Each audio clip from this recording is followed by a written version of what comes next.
And the cartels have been formed ever since, have become much bigger, more powerful cartels which can literally command governments, sometimes to go to war on their behalf, have occurred. The economic crash of 2008 and 2009 was an engineered crisis designed to cripple sovereign nations globally to make way for a world currency and a new Bank of the World. China's holding, what, 1.5 trillion worth. All over the world, they're holding U.S. currencies. They want to get out of them in a way where they're not going to lose on their investments. There's going to be a world currency. There's going to be a new reserve currency. They're going to push it through the IMF. That's going to be the banksters that are going to be in charge of it. It's going to happen, and it's going to happen sooner rather than later. There was also a question to Geithner. Do you think that the U.S. dollar ought to be replaced? And he blew it. He had a moment of candor where he said, yeah, we're considering that. So on that day, the dollar went down 1% within a couple of minutes. Chinese government proposal about a global currency and about the IMF regulations, the new IMF idea about the general agreements to borrow and having a faster ability to disperse to the emerging market. As I understand this proposal, it's a proposal designed to increase the use of the IMF's special drawing rights. We're actually quite open to that suggestion. Timothy Geithner's comment about global currency is not off the table because it's not off the table and it's going to come. The whole world is ready to bail out of bucks. They just want to do it in a way where they're not going to lose on their investments. That's all that's going on. All the people around the world, the Japanese who have $1 trillion, the Chinese who have $1 trillion, the Saudis have $1 trillion, the Europeans something similar, they're all going to dump it at the same time. The rush for the exits. And that will then create hyperinflation. When America finishes supplying the manpower and the military for standardization of the world into the one system, and they want a secular world society with a hint of greening and Gia worship for sustainability reasons. America, as they're finishing off this agenda, they'll be pulling the rug from underneath Americans at home at the same time towards the latter stages.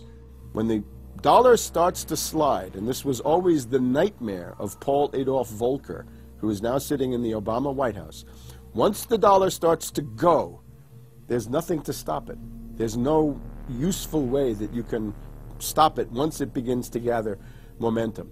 So I think we're facing the probability of some form of dollar panic combined with hyperinflation sometime during the Obama presidency. They're now pulling the rug away from under the feet of the people. They're becoming rapidly a non-manufacturing country. Any country that can't manufacture its own goods, even for self-defense, therefore is no longer sovereign, independent, and able to sustain itself, which tells you that this is all part of the plan.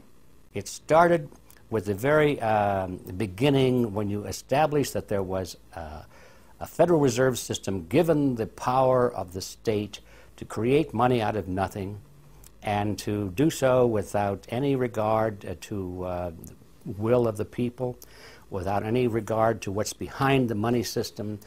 In other words, strictly political and economic motives for the bankers and the politicians. Once you granted that power to a group, the Federal Reserve System, the economic crisis was inevitable. This has happened before. Every time in history when the government was given the power, or a group of banks in conjunction with the government was given the power to expand the money supply at will, those economic systems always wound up in crisis and always collapsed.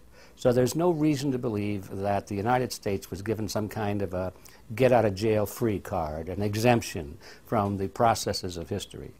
So the economic crisis began at the very beginning, and as a matter of fact, when the founders of the Federal Reserve System met on Jekyll Island back in 1910 and were drafting the Federal Reserve Act, one of the things they discussed was how to pass on the inevitable losses to the taxpayers.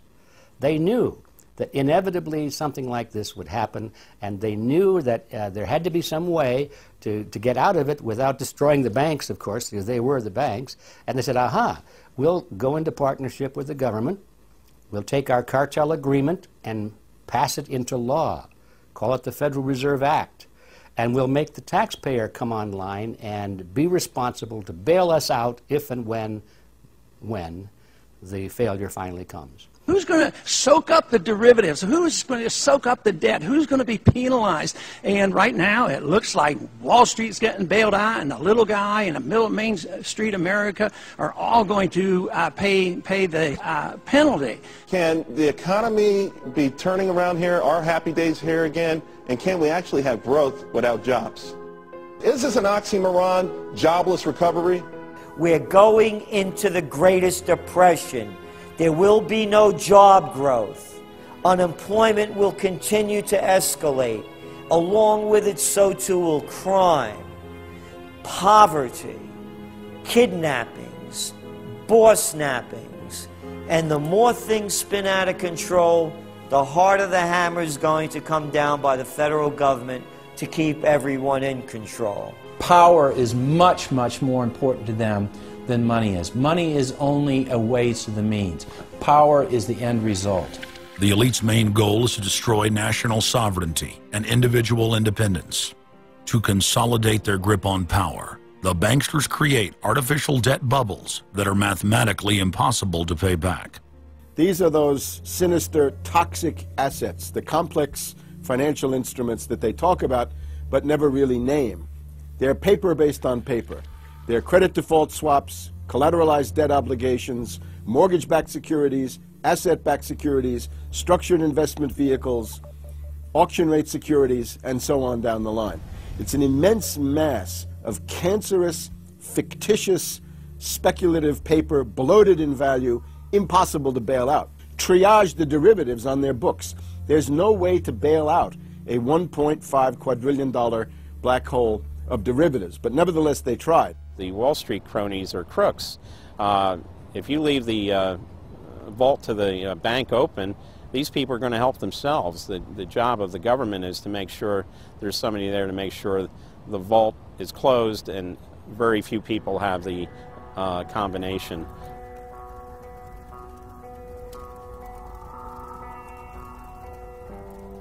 I'm William K. Black, Associate Professor of Economics and Law at the University of Missouri at Kansas City. I was a senior regulator in a number of different positions during the heart of the savings and loan crisis. On a staff level, I led the re-regulation of the savings and loan industry. The purpose of regulation and effective criminal prosecution is to make sure that cheaters don't prosper, that honest manufacturers win in competition. The primary driver of the current crisis is accounting control fraud. These are frauds led by the CEOs of the major lending institutions and major banks and institutional buyers of toxic waste product. How did it start? It started with mortgages, particularly non-prime mortgages. In September of 2004, the FBI warned that there was an epidemic of mortgage fraud, their words, and that this epidemic of mortgage fraud would cause an economic crisis at least as large as the savings and loan debacle if it wasn't stopped. The FBI found that 80% of the mortgage fraud was being induced by the lenders, not by the borrowers. You know, much of the rage has been against the borrowers, but if you want rage, it should be at the CEOs who became fabulously wealthy by following a strategy based on fraud.